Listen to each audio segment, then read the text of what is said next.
Welcome. I'm Sheletta Brundidge. Most folks know me as Minnesota's Autism Mom. And for Autism Awareness Month, I have partnered with my friends at South Washington County Telecommunications Commission. We're bringing you a 4-part series to help children and adults with special needs like autism. Now, let me tell you, this was difficult for us because we couldn't figure out whether to call it Autism Awareness Month or Autism Acceptance Month. And we heard from parents, loved ones, and caregivers on both sides of the aisle. And you know what? The one thing we can all agree on, it doesn't matter what you call it. All that matters is how you treat our kids. And so that's the focus of this 4-part series, is to bring you information and to educate people and provide you with the connections and resources you need to help your loved ones with autism have a better quality of life. And let me just tell you, when I came to Minnesota, I had 3 small children with autism who could not look at me, who could not eat solid foods, who could not feed themselves. They were not potty trained. It was a very difficult time in my life. I thought about committing suicide. I stopped eating. I gave up hope.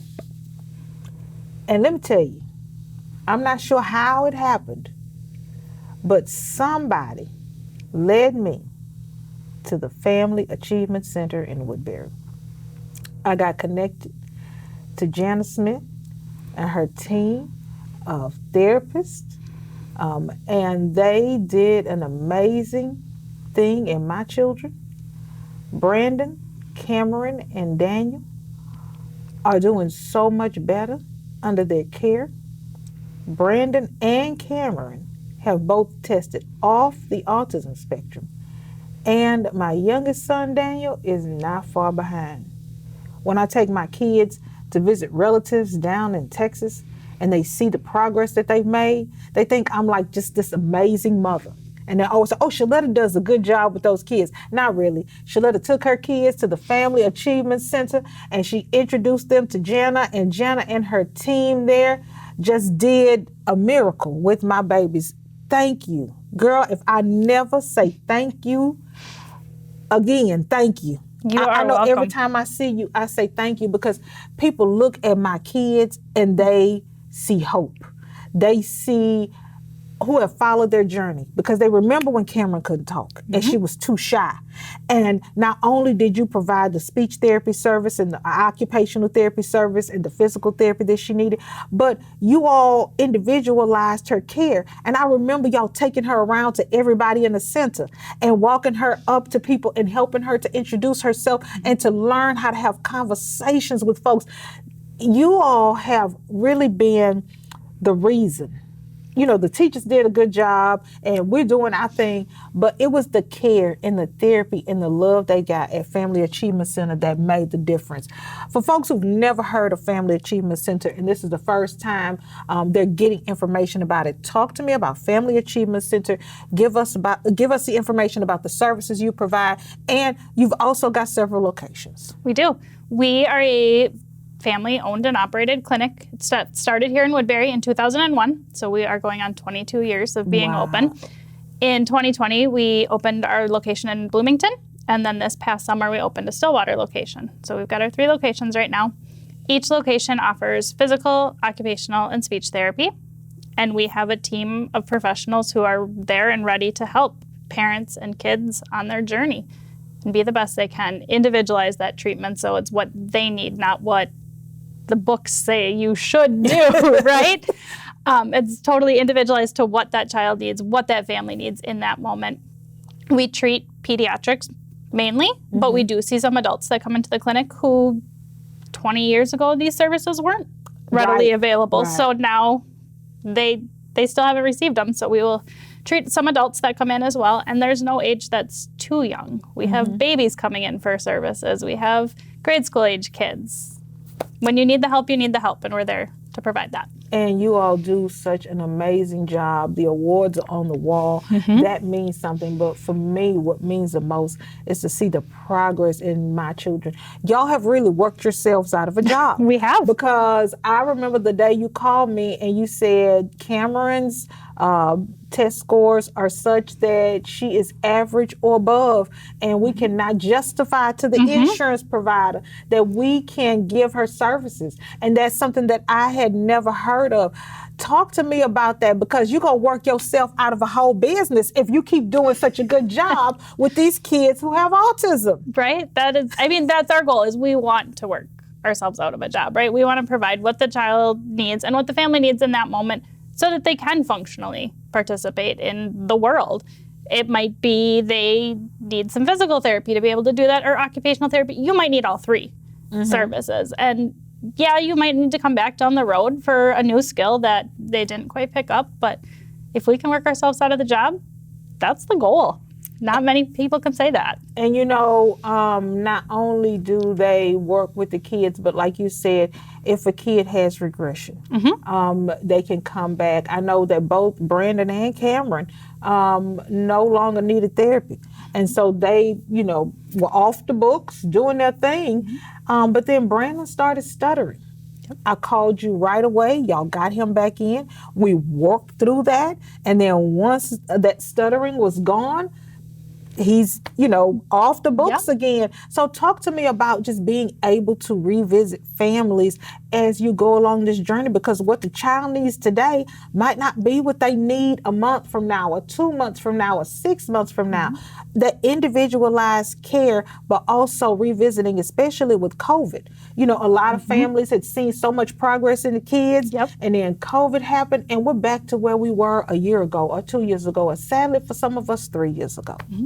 So we don't have a you're done, you can't come back policy. If there is a skill that is needed, it's a phone call, and we say, okay, let's get you back in, do another eval, see what's going on, and let's work on that and see if we can get back to where we were, or can we learn that skill? Can we find strategies to help if that skill is not possible to be learned, so that they can, but it's a phone call of, hey, we've got more concerns, can we come back? And it's really that easy. And the one thing that I love about what you do is it's about the therapy. It's about getting the kids better. But it's also about celebrating these children. They have awards, an awards program that you all do every year. You've got the summer camps. You've got, where they're teaching the kids to ride bikes. So it's not just my kids loved going there. The toys that you have for them to play with, they thought they were going to play. I'm like, this is therapy. This is serious business. You don't need to be playing with toys. What are y'all doing? But that's just part of what you do, so that my kids looked forward to going. It wasn't like, oh my God, we got to go to therapy again. They were like, oh my God, we're going to therapy. Everybody get ready. Like they wouldn't get excited about anything else like they did about going to therapy. They didn't call y'all. I don't know if you knew this. They never called y'all therapists. They called y'all players because they were going to play with you. So y'all were not the therapists. You were the players. And so talk to me about that atmosphere that you've created for the children in your care at Family Achievement Center, where they are excited about going to therapy. We absolutely have a play-based approach to our therapy. Play is work for kids. And so if we can make it fun and not have that burden on the parents of, I don't want to go to therapy. I go out and I sit at a table and they just do all this hard stuff and it's not fun. Whereas if we can incorporate toys and fun and laughter into it, they want to come back. It's easier for you as a mom to say, okay, we're going to therapy, and the kids not to be upset about it and to look forward to going. So everything is play-based. What are the kids interested in? How can we incorporate that? Because that's a huge motivator for them. We're talking to Jana Smith with the Family Achievement Center. And, you talked about parents. And I'm sorry, I'm just going to apologize up front, because you have to deal with crazy parents like me. Y'all had to pull me in the office and say, Sheletta, it's okay. You're not just educating these children and providing therapy for them, but you're also providing guidance to the parent.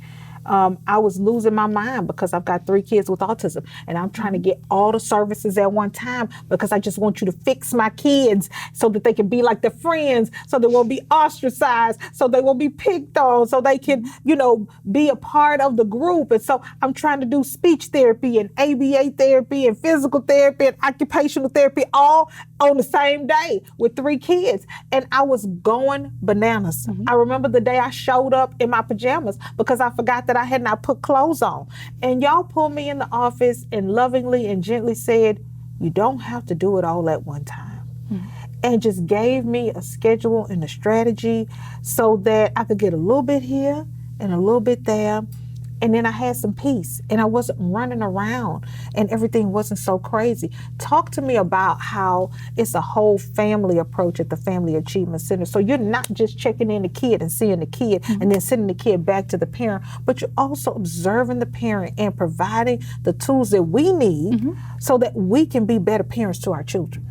I mean, it would be easy to just drop your kid off, right, for 45 minutes and us to say, we did this. Bye. See you next week. But that's not what works. I mean, you are with your kids all the time. That's the environment. That's how it is. What I see in 45 minutes is a small snapshot of their week. So we have to take the family into account. What does mom need to make life easier in this situation? How is dad handling these diagnoses? How about the siblings?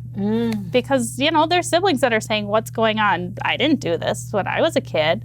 Do my friends have to do this? So we do look at the whole family and what's going on, and it does take a village, and we want to be a part of your village and let us help you know that you're not alone on this journey. Oh my gosh. Okay, I want to make sure that folks know how to reach you because one of the things that I hear from moms and dads all the time is this place has a 10-month wait list. This place has an 18-month wait list. I can't get my child seen. At the Family Achievement Center, you got a 2-week wait list. Folks can get their kids in and get therapy started right away. The summer is coming up. School is going to be out. You need to get over there. Not only do you have the therapy available, but you have some week-long camps that are there and available for families to take advantage of so the children can have some type of routine. But I want to make sure that these parents who are watching this, these caregivers, these counselors, these teachers know that parents and kids don't have to wait 12, 18, 16 months, 2 years. You can see children in a matter of weeks. How can they get in touch with you? So I think a big difference is there's those wait lists for getting a diagnosis. You don't have to have a diagnosis to come to the clinic. If you've got concerns about your child's development, call us. It doesn't matter if there is an autism diagnosis that's been made or a Down syndrome diagnosis. We work on what the concerns are. Diagnosis, no diagnosis, doesn't matter. If you've got the concern, that's what we're going to work on. So all it takes is a phone call. After school times are hard because that's when a lot of people need to come. But if there can be a little flexibility even to get in for an eval saying, you know what, maybe this one time I can pull my kid out of school a little bit early. Get in, have the evaluation done, ask that evaluating therapist, what can I be doing at home while I'm waiting to get on? Reach out to support groups. There's a ton of support groups in this area. Talk to other parents who are there, who've been through it. That's where the magic is. That is. Parents helping parents, because there's people that have been through this before. Yeah, no, you don't have to reinvent the wheel, and that's why we're doing this program, is because I'm a mom talking to other moms and dads who have kids with special needs about what has been beneficial to my children, like being at the Family Achievement Center. And you all have a foundation as well. Talk to me about the Family Achievement Center Foundation. In 2020, the owners of the clinic started a foundation because they're parents who have been through this, right? So they wanted to create this foundation to support parents who are on a challenging journey. So there are education events that happen. There are support groups that are happening through that foundation. There are, in the future, we're hoping to have retreats for parents.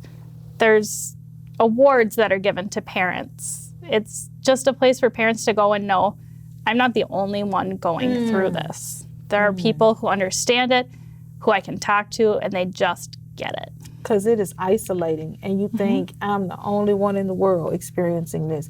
And when you find out there are other parents who are either there with you or who have been there and have overcome it, and you see the progress in their children, you don't lose hope. And that's what Exactly. you guys are doing more than anything else, is offering hope to families. Jana with the Family Achievement Center, thank you so much for being Thank with you. us. Oh my gosh. And thank you all for being here today. To see more programs in this series and for additional information about autism and how to find my friends at the Family Achievement Center, go to swctc.org/autism. Thank you for joining us.